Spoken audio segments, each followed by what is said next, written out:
তোমাদেরকে মেডিকেলে যেমন উপযুক্ত হতে হবে, তোমাদেরকে বুয়েটে যেমন উপযুক্ত হতে হবে, তোমাদেরকে সুয়েটে যেমন উপযুক্ত হতে হবে, ঢাকা বিশ্ববিদ্যালয়ের জন্য যেমন উপযুক্ত হতে হবে, একই সাথে তোমাদেরকে জান্নাতের উপযুক্ত হতে হবে।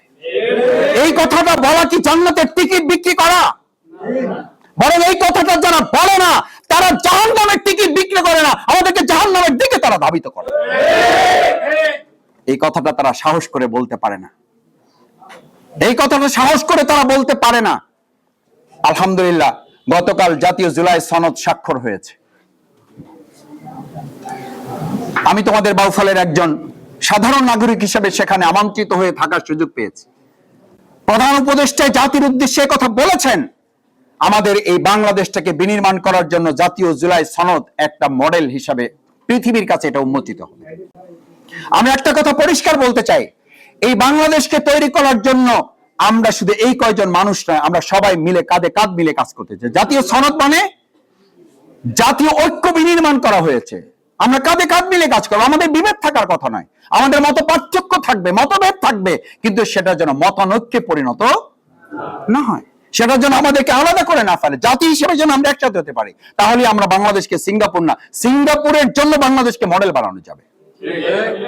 বাংলাদেশকে থাইল্যান্ড না, থাইল্যান্ডের জন্য বাংলাদেশকে মডেল বানানো যাবে, এবং আমরা সেটা করবো ইনশাআল্লাহ। বাংলাদেশকে আমাদের আমির জামাত ডাক্তার শফিকুর রহমান যখন অসুস্থ হয়েছে, উনি বলেছিলেন চিকিৎসার জন্য আমার সামর্থ্য ছিল, আমাকে চিকিৎসকরা বলেছিলেন থাইল্যান্ডে যাওয়ার জন্য, দেশের বাইরে যাওয়ার জন্য।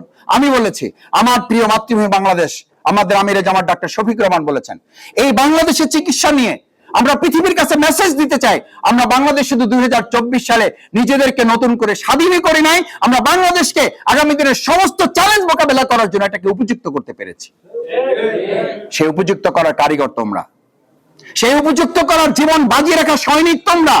সুতরাং তোমরা যারা বাজি রেখেছো জুলাই সনদের মাধ্যমে আগামী দিনের 2026 সালের ফেব্রুয়ারি মাসে যে নির্বাচন হবে, সেই নির্বাচনে তোমরা কেউ ভোটার আছো, কেউ ভোটার হয়তো এখনো হওয়ার সুযোগ হয় নাই। ভোটার না হলেও তোমাকে আমাকে এই কথা বলতে হবে, আমরা যারা ভোটার হব ন্যায় বিচারের পক্ষ নেব। কিসের পক্ষ নেব? ন্যায় বিচারের পক্ষ নেব। আমরা যখন ভোটার হব ন্যায় বিচারের পক্ষ নেব, কারণ ন্যায় বিচারে একটা বৈষম্য মুক্ত বাংলাদেশ উপহার দিতে পারে। আমরা আশা করব সরকার গতকালকে যে জুলাই সনদের স্বাক্ষর করেছে, এই স্বাক্ষরের পাশাপাশি এটাকে আইনি ভিত্তি প্রদানের মাধ্যমে এর ভিত্তিতে আমাদের জীবন বাজিয়ে রাখা অসংখ্য শহীদ পরিবার, আহত পঙ্গুত্ব পরিবার যারা আছেন, তারা গতকালকে যে দাবি জানিয়েছিলেন, এবং প্রশাসন তাদের উপরে কেউ কেউ ন্যাক্কারজনক ভাবে তাদের উপরে যে হামলা পরিচালনা করা হয়েছে, আমরা এটা তীব্র নিন্দা জানিয়েছি। এটা ঠিক হয় নাই।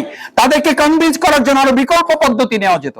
তোমরা খেয়াল করেছো, একটা হাত হারা ভাই, তার কৃত্রিম একটা হাত লাগানো, সেই হাতটাও খুলে পড়ে গিয়েছে। এটা অমানবিক। এই অমানবিকতার পক্ষে বাংলাদেশ ইসলামী ছাত্র শিবির, জামাত ইসলামী শুধু নয়, বাংলাদেশে কোনো মানুষ থাকতে পারে না। আবার জুলাই যোদ্ধা হিসেবে যারা ভূমিকা পালন করেছেন, আমরা তাদের প্রতি আহ্বান জানাবো, আপনারা একা নন, আপনাদের সাথে গোটা বাংলাদেশ রয়েছে। সুতরাং আপনাদের দাবি আপনাদের দাবি নয়, আপনাদের দাবি আমাদের গোটা বাংলাদেশের মানুষের দাবি। এই দাবি যে কোনো মূল্যে বাস্তবায়ন করা হবে ইনশাআল্লাহ। সেজন্য আসুন আমরা আমাদের প্রিয় মাতৃভূমি বাংলাদেশকে আগামী দিনের জন্য প্রস্তুত করতে, তোমরা কষ্ট করে দীর্ঘ সময় এখানে অবস্থান করছো, তোমাদের জন্য সুন্দর ফুল, তোমাদের জন্য ক্রেস্ট, তোমাদের জন্য ছাত্র শিবিরের পক্ষ থেকে যে ছোট্ট উপহার, এই উপহারগুলো তোমাদের জন্য কোনো উপহার নয়, এটা হচ্ছে তোমাদের জন্য শুধু উৎসাহ প্রদান করা, এগিয়ে যাওয়ার সাহস, হিম্মত, বলিষ্ঠতা তোমাদেরকে দান করা। আমি তোমাদের কাছে অনুরোধ করতে চাই, আসো আজকের এই নবীন বরণ, এই নবীন বরণ শুধু নবীন বরণ নয়, এই নবীন বরণটা তোমাদের একটা দায়িত্ব, তোমাদের কাঁধে একটা বোঝা চাপিয়ে দেওয়া হয়েছে, যাতে বাংলাদেশটাকে তোমরা বিনির্মাণ করতে পারো। আল্লাহ আমাদের তৌফিক দান করুন।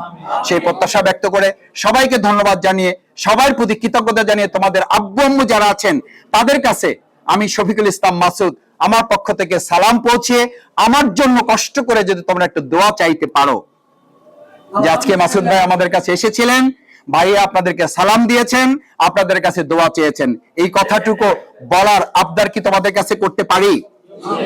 তোমাদের সম্মানিত শিক্ষক মন্ডলী যারা আছেন, যারা নাই, তাদের কাছে আমার সালাম রইল। আমি তাদের সাথে দেখা করে এসেছি, সম্মানিত প্রিন্সিপালের স্যারের সাথে আমি কথা বলে এসেছি, তার কাছে দোয়া চেয়ে এসেছি, এবং এই সরকারি কলেজটাকে আরো অধিকতর আধুনিক মডেল প্রতিষ্ঠান হিসাবে তৈরি করার জন্য যা করা দরকার ইসলামী ছাত্র শিবির এবং তার একজন কর্মী হিসাবে শফিকুল ইসলাম মাসুদ আমার পক্ষ থেকে সব ধরনের প্রচেষ্টা অব্যাহত থাকবে ইনশাআল্লাহ। সবাইকে ধন্যবাদ। আল্লাহ হাফিজ। আসসালামু আলাইকুম ওয়া রাহমাতুল্লাহি ওয়া বারাকাতুহু।